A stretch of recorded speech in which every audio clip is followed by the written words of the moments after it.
5 dari 6 orang yang terjaring operasi tangkap tangan di Mandailing Natal, Sumatera Utara terkait dugaan korupsi proyek pembangunan jalan senilai 231,8 miliar rupiah ditetapkan sebagai tersangka.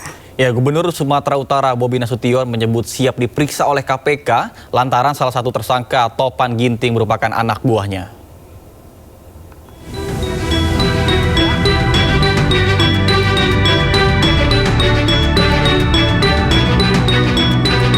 Komisi Pemberantasan Korupsi melakukan operasi tangkap tangan di Mandailing Natal, Sumatera Utara pada Kamis malam 27 Juni yang lalu. Sebanyak 6 orang ditangkap dalam OTT KPK tersebut.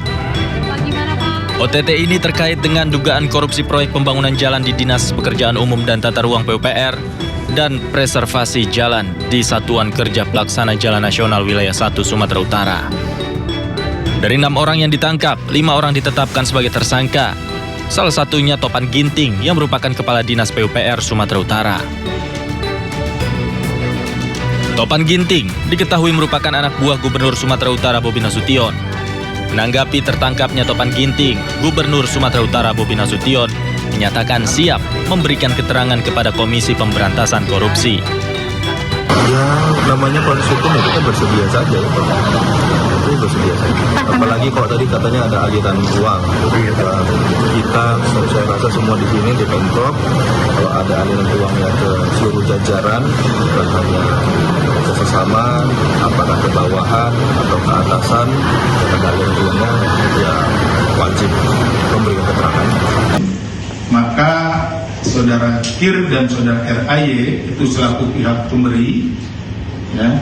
Kemudian Saudara TOP dan Saudara RES itu penerima dari proyek yang ada pada Dinas PUPR. Sedangkan Saudara HEL selaku pihak penerima terkait proyek di Satker Pendidikan Wilayah 1. Terkait OTT KPK ini, Menteri Pekerjaan Umum Dodi Hanggodo menyerahkan sepenuhnya proses hukum kepada KPK. Kementerian Pekerjaan Umum juga akan mengevaluasi seluruh jajarannya sesuai instruksi Presiden Prabowo Subianto. Regardless, saya sudah bicara berbuih-buih pentingnya integritas, pentingnya menghadirkan Tuhan di hati, tapi ya, masih aja begini. Tapi dengan segala hormat, dengan menjunjung tinggi asas praduga tidak bersalah, kami serahkan seluruh prosesnya kepada para aparat hukum. Mulai minggu depan, atas restu Pak Presiden, kami harus mulai mengevaluasi seluruh jajaran PU dari mulai eselon 1 sampai BPK agar kejadian-kejadian seperti ini tidak terulang lagi di masa depan. Diketahui operasi tangkap tangan ini adalah operasi senyap kedua KPK pada tahun 2025. Tim Liputan iNews melaporkan. Menteri UMKM Maman Abdurrahman datang ke Komisi Pemberantasan Korupsi Jumat sore. Kedatangan Maman untuk mengklarifikasi tentang kunjungan istrinya ke Eropa yang viral di media sosial.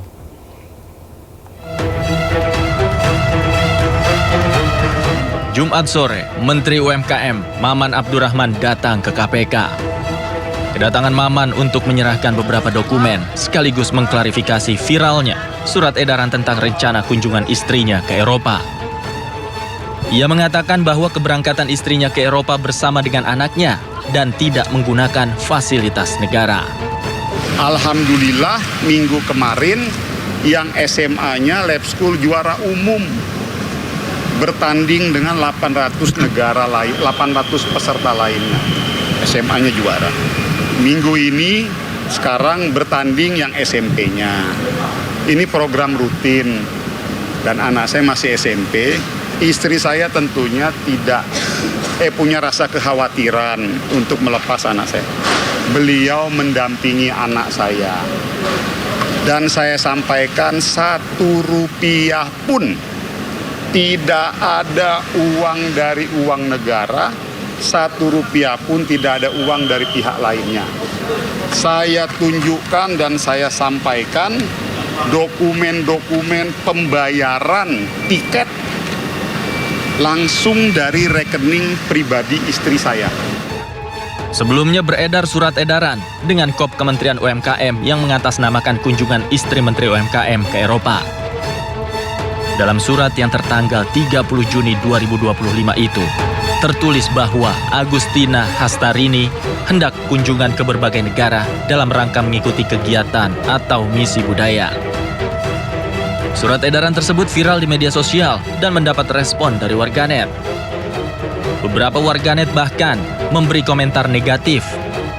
Mereka menyoroti peran istri Maman dalam kementerian, termasuk tujuan perjalanannya ke Eropa.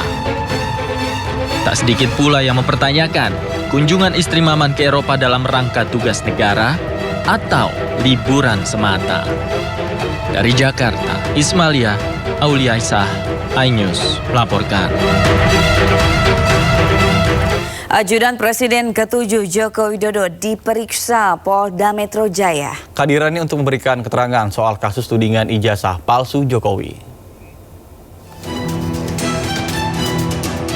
Ajudan Presiden ke-7 Joko Widodo, Kompol Syarif Fitriansyah dimintai keterangan oleh Polda Metro Jaya terkait kasus ijazah Jokowi. Kompol Syarif datang ke Polda Metro Jaya pada Kamis siang.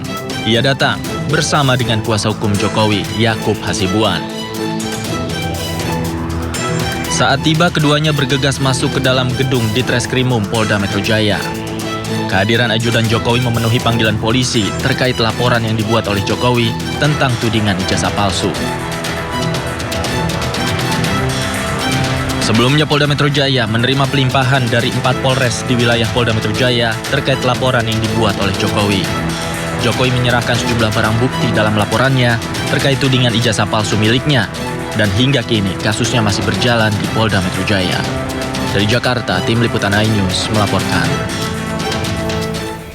Sedulur Jokowi dari berbagai daerah menuntut Roy Suryo CS untuk meminta maaf kepada Ketua Umum Sedulur Jokowi, Paiman Raharjo. Hal ini pun dilakukan karena Roy tuding mantan Wamendes itu diduga terlibat pemalsuan ijazah Jokowi. Sedulur Jokowi Jakarta Timur menentang, mengutuk, mengecam tuduhan yang dilontarkan oleh Roy CS terhadap Ketua Umum kami, Bapak Profesor Dr. Haji Paiman Raharjo, yang dituduh mencetak ijazah palsu Jokowi di Pasar Pramuka Pojok. Tuduhan itu merupakan fitnah yang keji. Oleh karena itu, polemik keaslian ijazah Presiden ke-7 Joko Widodo kian memanas. Sejumlah sedulur Jokowi dari berbagai daerah menuntut Roy CS meminta maaf karena diduga melontarkan tuduhan terhadap Paiman Raharjo, Ketua Umum Sedulur Jokowi. Karena itu kami meminta 2x24 jam Roy CS mohon minta maaf. Jika dalam waktu 2x24 jam tidak meminta maaf, maka kami sedulur Jokowi, DPP dan seluruh Indonesia sedulur Jokowi akan melakukan aksi dan membawa hal ini ke ranah hukum. Sebelumnya pakar telematika Roy Suryo menduga adanya keterlibatan mantan Wakil Menteri Desa, Pembangunan Daerah Tertinggal dan Transmigrasi periode 2023-2024 Paiman Raharjo dalam kasus dugaan ijazah palsu Jokowi. Roy menyebut mendapatkan informasi bahwa Paiman memiliki usaha fotokopi dan pengetikan skripsi di Pasar Pramuka, Jakarta. Selain itu, Roy juga menyebut mendapat ancaman dari Paiman melalui pesan WhatsApp. Itu mengirimkan WA yang bernada intimidatif ya. Meskipun awalnya itu dengan kata-kata salam, sahabat, tetapi pada pokoknya dia kemudian memaksa saya, mendesak saya untuk minta maaf dan menghentikan upaya pembongkaran ijazah palsu dari Jokowi. Saya waktu itu mengabaikannya karena saya anggap ini tidak sopan ya gitu, karena dia kemudian bahkan menunjukkan kalimat ya, dia menuliskan kalimat bahwa supaya keluarga saya aman. Terkait hal tersebut, menurut Paiman masyarakat tidak berpikir dengan logika yang benar dalam menanggapi isu ijazah palsu Jokowi. Ini kan hanya ibaratnya omongan pepesan kosong ya, orang menuduh ijazah Jokowi palsu, tetapi nggak bisa menunjukkan asli. Ini loh Pak Jokowi, ijazah Bapak palsu, ini loh aslinya nggak sesuai dengan yang asli. Nah ini nggak, karena masyarakat tidak bisa berpikir secara benar, maka ini ditangkap, oh palsu. Udah jelas-jelas institusi yang mengeluarkan ijazah mengatakan asli. Sementara itu, kini kasus dugaan ijazah palsu Presiden ke-7 Jokowi masih terus berlanjut di jalur hukum. Tim Liputan iNews melaporkan.